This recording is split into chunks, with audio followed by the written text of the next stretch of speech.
Hey folks, it's Ray with Taste Radio. Right now I'm honored to be sitting down with Amanda Thomson, who is the founder of Noughty Wines. Amanda, great to see you. Oh, it's great to see you. I've been really excited about this one. I was really earmarking getting an invitation, so thank you. Well, thank you so much for joining us, and I am excited to talk about Noughty Wines. I just want to clear the air, get the elephant out of the room right now, because the podcast has been a place where I have talked about non-alc wines for some time, and a lot of the products that I've tasted that have come out over the last 2-3 years, I feel like have not necessarily fit the bill, at least for me. And you and I chatted a few days ago, and I feel like I got a bit of an education, or at least a different perspective on non-alc wines.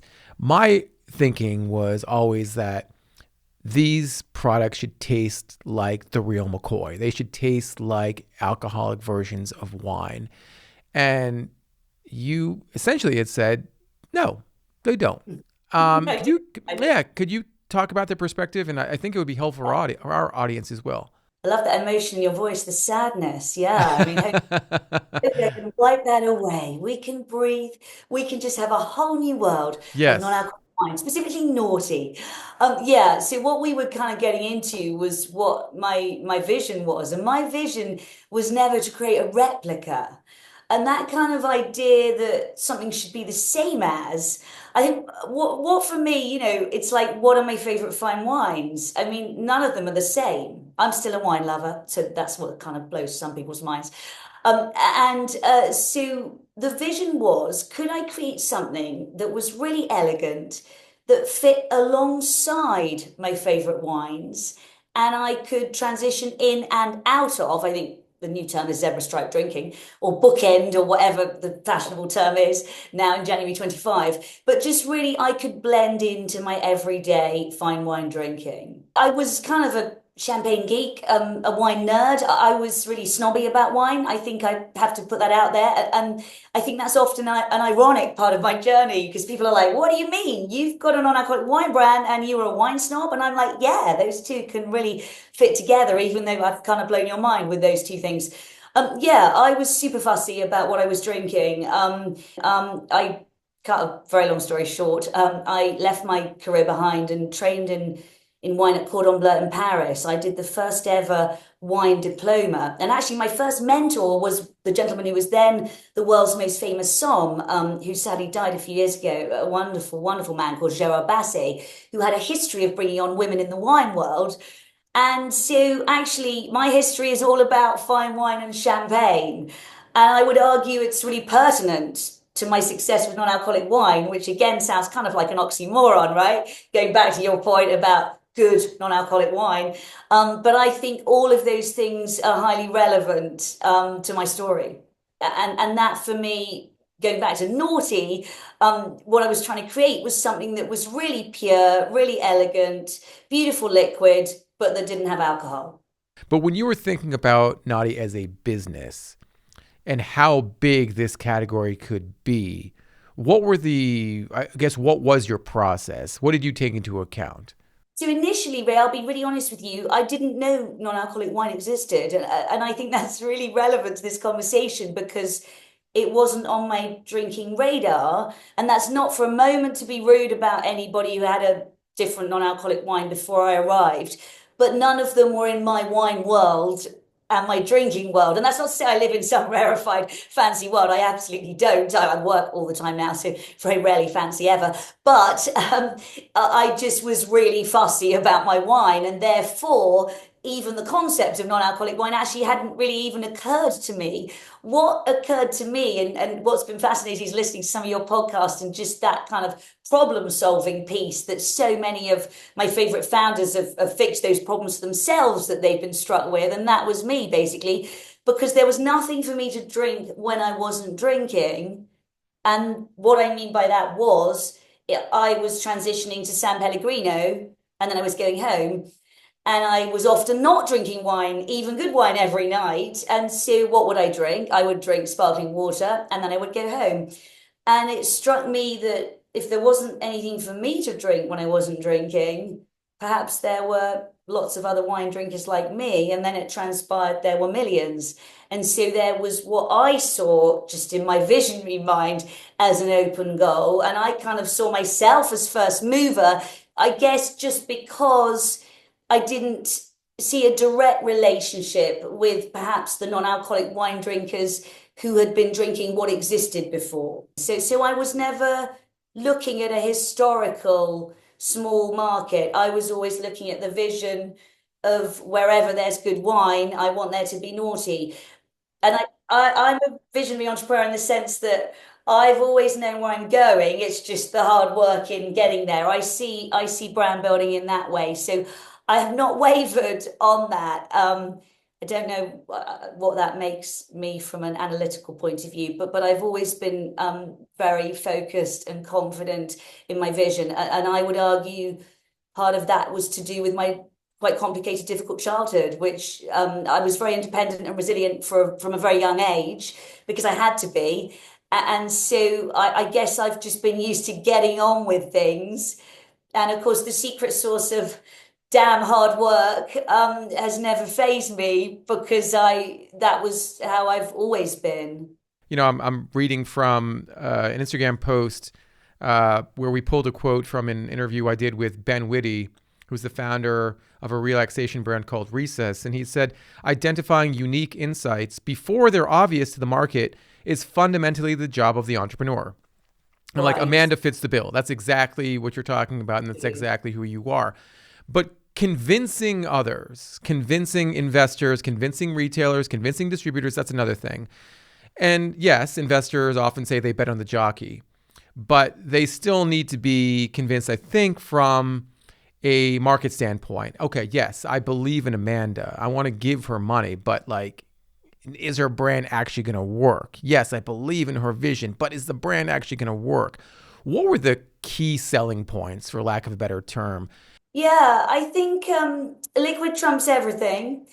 So Yes, that's and can I pause there? I mean, we talk about this on the podcast all the time. I can't stress enough. Taste, taste, taste, taste, taste, taste, taste. Has to be there. Otherwise, you don't have anything. exactly. So, and I think it sounds really obvious to you and me saying that. I'm constantly shocked, disappointed, surprised, saddened by beverage entrepreneurs who don't focus enough on their liquid. I personally love brand build and I'm all about brand, but I'm like, brand can be fixed, right? I mean, for me, the liquid is the drink, right? You can sell anything once. So for me, going back to your point, liquid for me was everything from the standpoint. And so I think that's absolutely where I've started. And I think that if you've got passion and focus and you believe in what you're doing to such a large extent, that's quite infectious. And I think so many terms are overused in this space. Authenticity is overused, isn't it? But I guess it emanates from me because I'm like the nerd who really has to struggle to keep any friends because all I really do is talk about naughty 24/7. So I think that I don't think you can fake it really. And so I think if you've got great liquid, you're brand obsessed, the opportunity's there and you've got the passion and you kind of don't see a no until it's a yes, then you hopefully might be successful. Well, I'm glad you brought up the term obsession or the word obsession and brand obsession. When I was in London in October, I had an opportunity to sit down with Olivia Ferdy, who's one of the co-founders of Trip, which is a highly successful functional beverage brand based in the UK and making its way here into the United States pretty darn quickly. And she talked a lot about how important it was to come out of the gate strong with a great brand, great package design, great liquid, and be obsessed about all those different things. When you talk about brand obsession, how do you define it? How did you identify those key parts of the brand that you had to get right out of the gate? And obviously we talked about taste, but what other parts of the brand? There are caveats to that for me, and I'm sure there is, for every founder, whether they're sharing or not. But, I'm not going to sort of stand there and say, I have a perfect brand, because obviously everything's iterative, right? Or at least it should be. I'm always trying to, raise my own game with my liquid or my aesthetics. And actually on our stills labels, we're elevating the texture and the foils and so, I mean, perfect in entrepreneurial terms doesn't exist, right? I mean, I think if you're innovative, you're always iterating.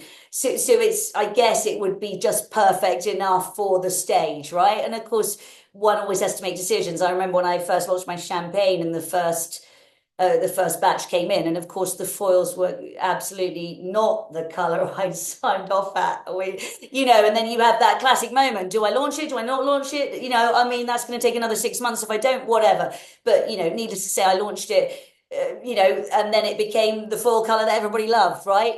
There's always those kinds of issues that are going to come along the way. Yeah, I think that going back to that unpacking obsession, I think that because I've always known where I'm going, my North Star, I guess it is, because I've always had purpose, not like, oh, do you have a purpose that you can build into the purpose is part of what I'm doing. I mean, I believe my legacy when I'm long gone is that I'm giving everybody a beautiful health choice without them even noticing, realizing, or having to turn it into one.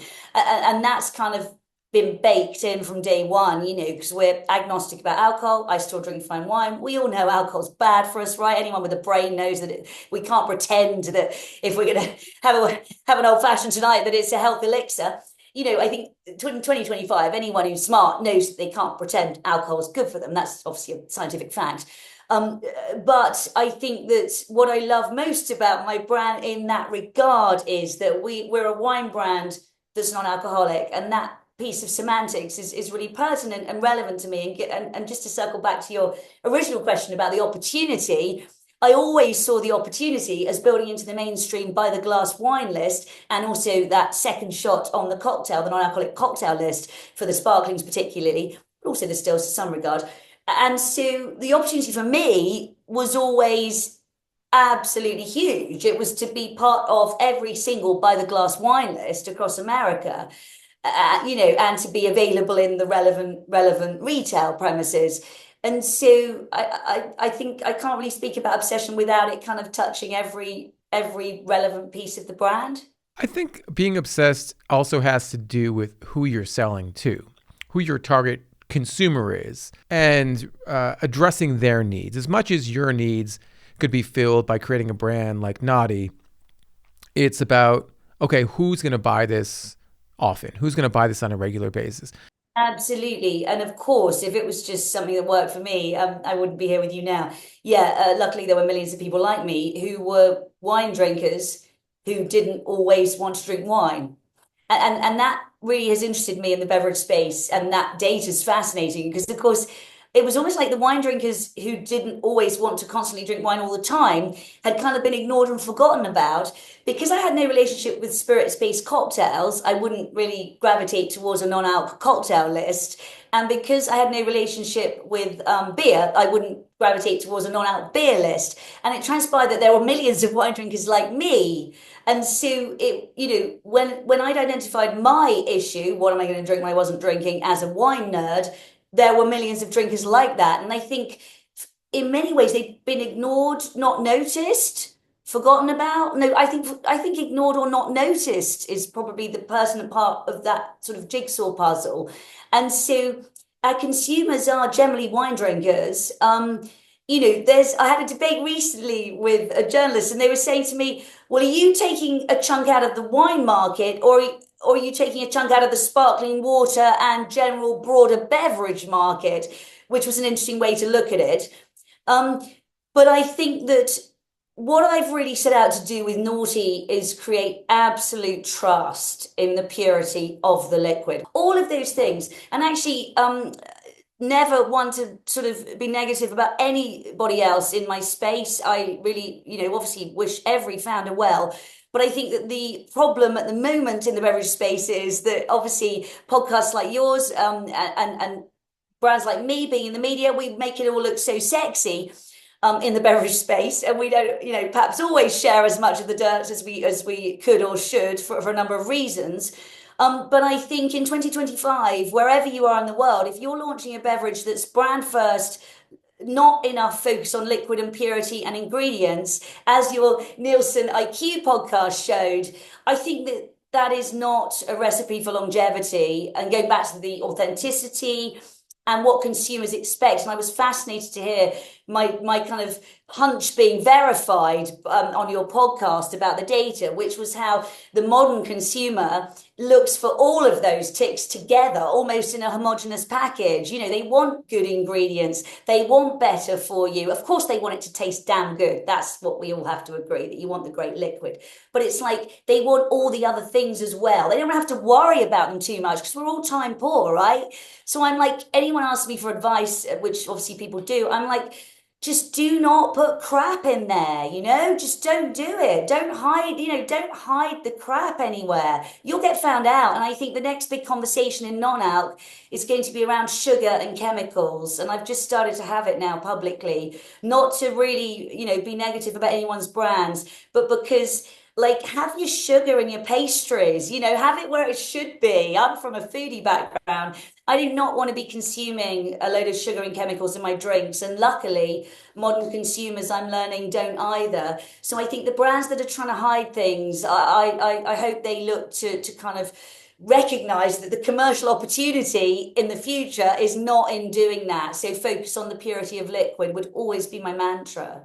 There are a lot of brands coming out these days that are concoctions of something and then calling themselves wine. You know, what's your take on that? And I guess perhaps the definition or the heart of that term wine being diluted in some ways. Yeah, it's an interesting one. I think everyone else is having that fight for me. I mean, I've just focused on building Naughty and doing what we do. When I'm asked about it and when I'm asked about legislation, and I mean, you know, I think that ultimately we will get to a place fairly soon where wine will have to have been wine. I think that will probably come to fruition. I think not least because it's quite confusing for consumers. I'm always, you know, consumer first, and it's like talking about them being time poor and knowing they can trust we make great wine without bad stuff in it. It's like if you're a tea, a kombucha, whatever you are, that's all wonderful. But why are you trying to pretend to be a wine? I think it's just a little confusing for consumers. And the second part of that is we work with a lot of amazing mixologists. And why mixologists love my brand is because it's pure, because it's low sugar, the sparklings are organic. They want to create their own beautiful drinks. And so I guess a bit like Bill Schufert with Athletic, who I've always looked at as the kind of the mentor. I've been like, yeah, what Bill has done with Athletic is what I want to do with Naughty. It's like you've got beer and you've got Athletic and you've got wine and you've got Naughty. That's kind of been, you know, me looking to him. I was on the board of the Non-Alcoholic Beverage Association with him when it launched. I was the wine specialist. But I guess yeah, everyone can fight, you know, whatever works. I'm all about building the brand and focusing on the liquid. So we don't really get involved with anything negative in that regard. Yeah, and I think it's important to maintain a sense of cordiality for sure with your competition, and no one wants to burn any bridges. But you also got to take advantage of the opportunities that are in front of you. And there's been so much written about Noughty over the past 6 years now. I think in the last 2 or 3 years, the brand has gotten a ton of attention from consumer media, including the New York Times, where, you know, some of the most highly rated brands in their Wirecutter section or review page, whatever you want to call it, have been Noughty products. I mean, I cry very rarely actually, but I think I probably cried the first time I was in New York Times, just tears of relief, happiness, exhaustion. I mean, when the red was on the cover of Food and Drink, yeah, I mean, the red gave me so many sleepless nights. I mean, anyone who drinks good red wine, anyone who's trained in fine wine, the red just stressed me out greatly. And of course, it's a bit like, you know, like when you sort of have those interviews with pop stars and they have their first album and then the second album. And I'm not for a moment saying I was famous in that regard, but it was just like everyone had been very kind about my Blanc de Blanc, my sparkling Chardonnay. And I was like, I'm waiting for my fall, you know. So to go back to your question, no, you don't know who is going to like it. And also, I think, Ray, we both have to be realistic. I mean, no one's going to love everything all of the time, right? So don't get me wrong. Sometimes people really don't like it. And I'm like, it's a drink. You're allowed not to like it. I'm disappointed. But luckily, the key players in the industry, in the American wine industry, yeah, blew my mind really early, which was incredible. Yeah, so that was amazing. And then the second part of your question, I've got brain freeze. I was so excited thinking about the New York Times. Yeah, no, it's kind of the same. It's the same, I guess, good kind of problem that a lot of folks who are on Shark Tank have, where that kind of exposure generates sales immediately. And again, someone who reads, the New York Times and sees the New York Times say, "Hey, you should buy this non-alc Yeah. red wine or this non-alc sparkling wine," then all of a sudden you have orders coming out of your ears, and you're like, "Uh-oh, how do I fill these orders?" Oh, And thank you. Your point about volume. Yeah, that was another part of the macro vision was I was always building something big. So the challenge I had right in the beginning, I remember saying to my winemaker how much I was going to sell on year 5 or whatever, and he politely tried not to laugh out loud, right? Because I hadn't sold a bottle, but I believed in my vision. I had the blind faith. My forecast would have blown your mind. It blew his. And so we've hit our forecasts, and I knew I wanted and needed the opportunity to scale. So that offered another big challenge as to how I got, the right partners involved. Because basically my model exists. I'm the palate person. I create the wine with the maker. So the challenge was going to be, could we scale to the plan that I wanted? So that was always baked in, to do that. So yes, I was ready for the success. But it doesn't mean that I took it for granted, if that makes sense. So there was nothing arrogant about it. It kind of I don't want anyone to think I'm being arrogant. I think I just was so all in and so focused on my vision that I believed I could execute it. do you have to have a lot of inventory on hand? Can you, because it's non-alc? I mean, why alcohol is a natural preservative, so I'm not sure what the shelf life is on your products. Question, and it's different actually from the challenges that the spirit world has faced in the non-alc sphere. Yeah, we're perfect on shelf life, no problems at all. Strangely, it operates like wine, and the founder of Coravan was a new business friend, and we did a lot of experiments. And I just recently took a bottle of. I mean, obviously, no one's going to keep it that long because it sells really fast. But I kept a bottle of Noughty Rouge under Coravan for the special sort of wine preservation system for 6 months, and it was perfect. And so, yeah, strangely, and we still don't science. I'm not a scientist, but the Smithsonian wrote an article about us, and I don't think they got into this. So any scientists might be able to tell me. I don't know why, but it does operate as alcoholic wine in exactly the same way when it comes to its sort of staying power once the bottle's open, interestingly. Throughout this conversation, Amanda, I've gotten the sense that you see Noughty as being a generational type of brand, one that can make its mark as a category leader, as a culture leader for years to come. And I think that's a really good way of thinking as an entrepreneur. I think that's a really good perspective, thinking big, even from the outset.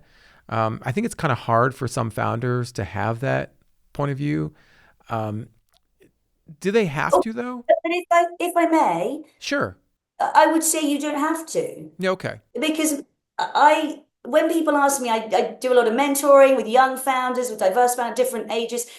I always say to people, what do you want to achieve? So I wanted to have a global leading non-alcoholic wine brand that was a household name. That's a massive, lofty vision, right? There are lots of incredible people with all kinds of sizes of businesses that hopefully it's giving them a great lifestyle and they still have some degree of work-life balance or whatever. I mean, everything is relevant, I think. In the beverage space, yeah, I don't know. That I think that's a little trickier unless you want to do the home ferment thing. But I think for me, I don't really understand how anyone can create a business in this space unless they know what they want the outcome to be. For me, that doesn't make sense. So I usually challenge founders or potential entrepreneurs when they ask me, and I say, what do you want this business to be? Because, you know, there's so many different kinds of businesses, aren't there? So I think it really depends. And it doesn't, my goal and what I will achieve, one will argue macro, and lots of people would argue that I will have sacrificed so many things along the way because I work so hard, right? And it's not for everybody. You know what I mean? So I think it's really important to know what you're trying to achieve, no? Of course it is. Yeah. I've talked to entrepreneurs who have been ultra successful, the founders of brands like Vitamin Water and Body Armor and RX Bar, and they are hyper competitive, obsessed about being number one. And I think to a certain extent, it has helped them be who they are, help their brands be as successful as they are. But you're right. Not every brand is going to be $1 billion brand, and that's okay. I think what most entrepreneurs, most founders will say is that, yes, we do want to be a household name and we want to create a brand that is a household name, but it takes a lot of work to get there. And I think maybe you need to kind of, I don't know, adjust your perspective on what it takes to be successful. And I think in your 6 years in this business, or 5+ years in this business, as you alluded to, you've had a lot of hardships and it's been difficult and it hasn't been perfect from the start. But you've always had that North Star and said, okay, no matter what, I'm going to be going toward that North Star. So I think that North Star is so big and bright that it's like, it's attracting me. It's bringing me, there's some sort of gravitational pull toward that. Whereas if you don't have that big, bold vision, and then you can be like, oh, well, it's not that important. It's not that important to me. It's not the end of the world if I don't succeed. I think it's different for you and some of the other folks that I was talking about. No? I guess I do see my legacy when I'm long gone. I mean, I'm not religious. I'm open-minded, agnostic, spiritual, whatever. But I know I will have a legacy, which is that Noughty will have changed people's lives in a fun way without them even realizing. So I see that. And I don't mean that I'm not really actually a hippie type. I'm a really practical type A, pragmatic type. But I still see that. And I know that that's possible. Well, I see it. Again, I don't think that I was going to be convinced about the potential of non-alc wines until really early this year, honestly. I think what I had tried and what I had seen out of this category had just not impressed me. And now I am impressed. It's such a weird thing to say that you can flip a switch and say that, but it is true. I really do see a ton of potential for this category. Just to wrap up here, Amanda, I think, for someone who is, again, one of the key figures in this space and someone who, in your parlance, can't muck it up, so to speak, what keeps you up at night? If we all really remember that it is a small world, we are all interconnected, it's easy to get kind of really dragged down by the bad stuff. And I'm an ex-journalist, so I'm always interested in news, right? I have a strong interest in what's going on in the wider world and the macroeconomic climate and the problems, and there's usually bad things happening, right? But I think that ultimately, I think that if you are in this industry for the right reasons, it's an incredible place to be. I meet wonderful people, and I think that we can really all literally rise together. I think that's why I said to you about I'll never publicly put anybody down, any brand down. I never talk about my competition. What I might think privately is different, right? But I think that it kind of sounds cheesy, but we've launched Noughty Acts of Kindness, and really because I've done this since I was young. I've recognized that the small things can change your day, right? So, whether it's just buying someone a coffee who hasn't got the change, whatever it is, right? Just the really small things that can change people's day. And I just think it's a really small world. And if you are authentic, you're focused, you're doing something good, and you're kind, you're not pardon my French, an arsehole, then I think we can all rise together, and it's super exciting. And I cannot tell you how excited I am about Naughty. Hopefully that comes across, because there's so many incredible opportunities out there. Yeah, it definitely comes across. And I know that there are people this dry January who are trying Naughty for the first time and probably as impressed as I am. Amanda, I really think you're doing something fantastic. I'm pulling for you, and I think that your legacy is going to be in a good place. And not to think about your death right now, but I I got think shit, I got shit to do, Ray. I think right now you've got a terrific life and you're doing good things. So thank you so much once again for sharing your story with us. And let's definitely stay in touch. The next time you're in the States, and I know you're here once a month, please let's meet in person. And Boston. I want to drink with you at Sansi's. yes, there you go. Or here in our office, we have a great bar upstairs. So what we don't have is enough Naughty. So maybe you can bring a bottle or two with you. On its way. All right. Thank you so much again. Thank you. It's a pleasure.